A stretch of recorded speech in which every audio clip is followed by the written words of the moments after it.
The Lord be with you. And with your spirit. A reading from the Holy Gospel according to Mark. Glory to you, O Lord. A leper came to Jesus and, kneeling down, begged him and said, "If you wish, you can make me clean." Moved with pity, he stretched out his hand, touched the leper, and said to him, "I do will it. Be made clean." The leprosy left him immediately, and he was made clean. Then, warning him sternly, Jesus dismissed him at once. He said to him, "See that you tell no one anything, but go show yourself to the priest and offer for your cleansing what Moses prescribed. That will be proof for them." The man went away and began to publicize the whole matter. He spread the report abroad, so that it was impossible for Jesus to enter a town openly. He remained outside in deserted places, and people kept coming to him from everywhere. The Gospel of the Lord.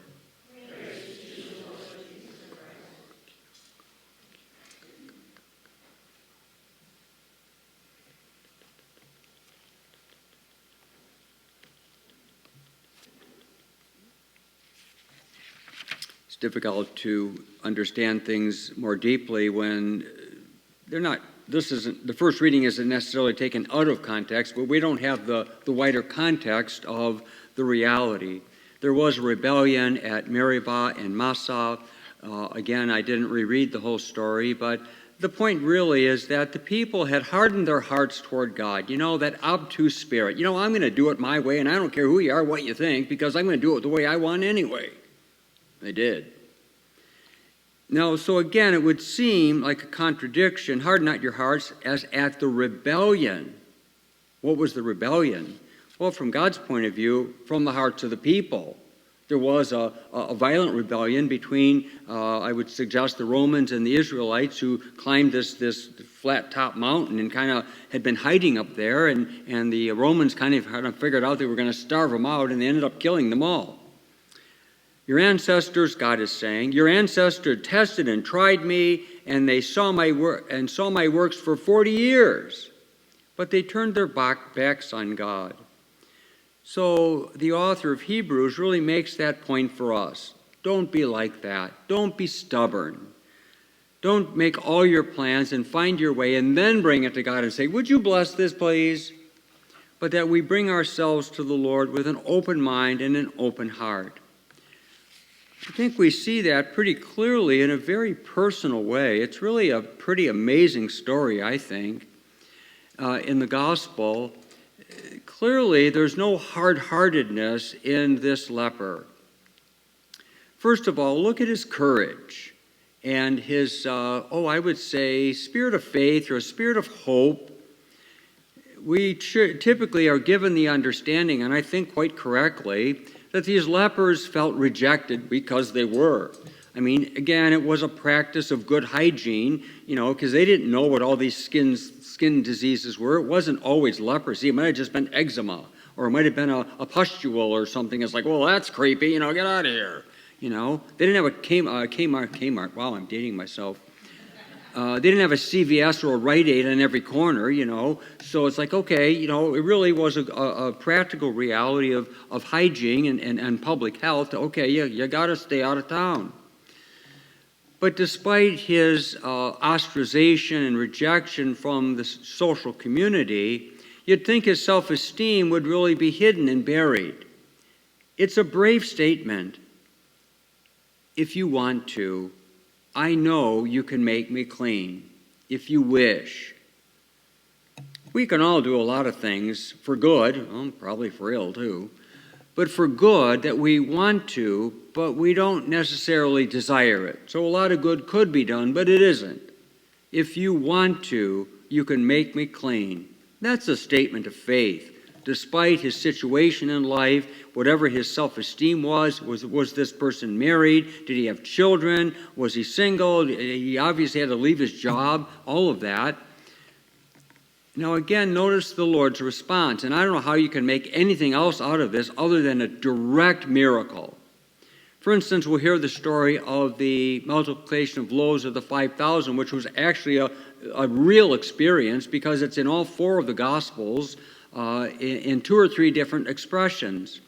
Some authors will suggest, well, was that really a miracle, but did Jesus simply inspire people by sharing? Because he had the 5 loaves and the 2 fish, and Jesus shared what he had.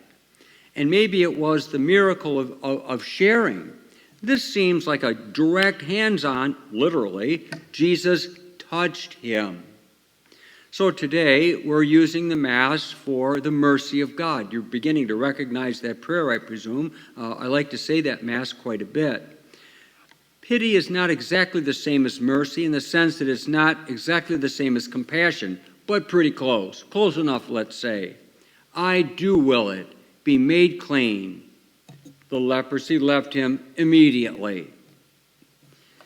That's an act of God. Now again, as we saw yesterday with the mother of Peter's mother-in-law, that Jesus helped her. Jesus didn't do it all. She participated. In a sense, she allowed herself to be lifted up as Jesus took her hand. She allowed herself to receive the grace. She was not hard of heart. She wasn't stubborn. Well, I'd like to just lay here a little longer. She received and accepted the grace that God was giving. Similar here, not only is it the man's faith, he's willing to receive what Jesus offers. And so he's immediately made clean. The tone really shifts then, but again, you're seeing the practical side. Jesus knows darn well he's going to go and tell everybody, but when he does, it makes it very difficult for Jesus to move around socially at all, because, you can only imagine 20, 30, 50, 100 people are going to gather around him every time they see him because they want to be touched by him. They want to be healed. They want to feel his peace and forgiveness. As we hear what I think it's an amazing story, maybe just think about it. What are some good things you could do if you want to?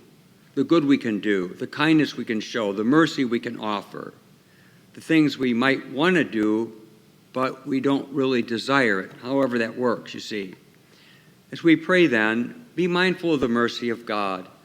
Jesus wants to stretch out his hand. This is the second day in a row. He stretched out and took her hand yesterday. Today, he stretched out his hand, touched the leper. Jesus wants to touch us.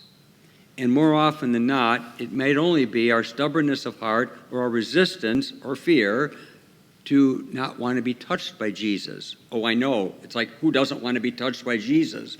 But when the reality comes that close, it's like, well, what's going to happen? And Jesus touches you, you never know what's going to happen. I'd say it's a good risk. May God be praised by our worship. May our hearts be softened, to use the image of Jeremiah 18, the potter who formed the clay because it was moist and moldable. Jesus, touch our hand, lift us up.